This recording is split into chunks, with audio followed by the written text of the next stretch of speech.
नमस्कार। सम दोष सम अग्नि सम धातु मलह क्रिया प्रसन्न आत्म इंद्रिय मनः स्वस्थ इति विधीयते। आज मैं डॉक्टर शिक्षा राणा आपसे चर्चा करूंगी कि आयुर्वेद के अनुसार किस व्यक्ति को हम स्वस्थ व्यक्ति की श्रेणी में रखते हैं। That is who is the person who is healthy as per Ayurveda. हमारे आचार्यों ने चरक, सुश्रुत, बागभट सभी ने अपने टेक्स्ट में बहुत ही अच्छे से डेफिनेशन दी हुई है एक स्वस्थ व्यक्ति की।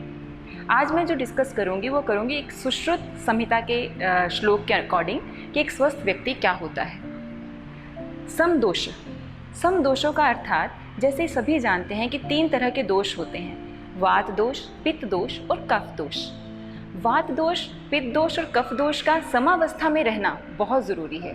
अगर इनमें से एक भी दोष अपने अकॉर्डिंग काम नहीं करता है या उससे अधिक कार्य करता है या कम कार्य करता है तो वो हमारी बॉडी में किसी ना किसी डिजीज़ को प्रोड्यूस करता है। इसलिए इनका समावस्था में फंक्शनिंग होना बहुत ज़रूरी है, एक इक्विलिब्रियम में फंक्शनिंग होना बहुत ज़रूरी है। सेकेंड चीज़ आती है सम अग्नि।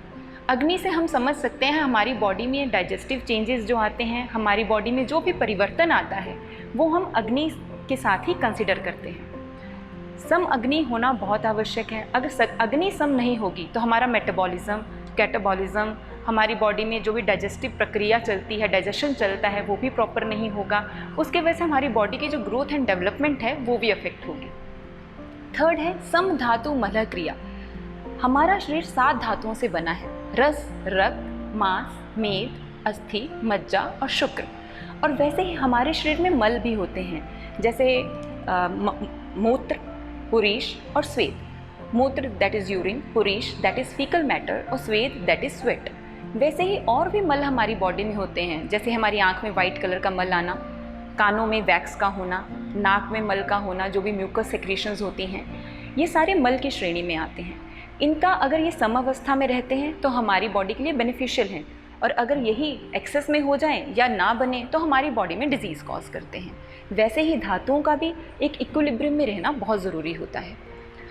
फॉर एग्जाम्पल अगर मैं मल का ही एग्जाम्पल दूँ, जैसे पुरीश दैट इज़ फीकल मैटर। अगर फीकल मैटर अपने नॉर्मल क्वांटिटी से ज़्यादा बनता है तो हमें अतिसार हो जाता है, दैट इज़ डायरिया। और अगर वही फीकल मैटर कम क्वांटिटी में बने या प्रॉपर ना बने तो कॉन्स्टिपेशन कॉज करता है, दैट इज़ मलबद्धता। तो ये दोनों कंडीशन डिजीज़ कंडीशंस हैं, इसलिए इनका एक इक्विलिब्रियम में रहना ताकि हमारी बॉडी प्रॉपर फंक्शनिंग करते रहे बहुत ज़रूरी होता है।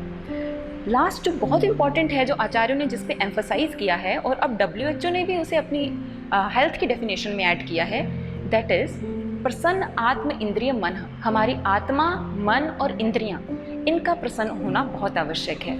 अगर हम स्ट्रेस में रहेंगे, एंग्जाइटी में रहेंगे तो तब भी हमारी जो अस्वस्थ कंडीशन है वो आएगी और वही अन्य बीमारियों को जन्म देता है। तो इसलिए आत्मा, मन और इंद्रियों का प्रसन्न रहना, खुश रहना और स्ट्रेस फ्री रहना बहुत ज़रूरी है, जिसे हम योग के माध्यम से अपने आप को स्ट्रेस फ्री करते हैं। तो इस तरह से एक कंप्लीट डेफिनेशन आयुर्वेद में आई है, दैट इज़ फिजिकली भी हमें फिट रहना ज़रूरी है, धातुओं को समावस्था में लाकर, दोषों को समावस्था में लाकर हमारी फिजियोलॉजी ठीक होना बहुत ज़रूरी है, मलों का ठीक होना ज़रूरी है, और वैसे ही हमारी आत्मा, मन और इंद्रियों का समावस्था में होना बहुत ज़रूरी है। तभी उस व्यक्ति को हम एक स्वस्थ व्यक्ति की श्रेणी में रखते हैं।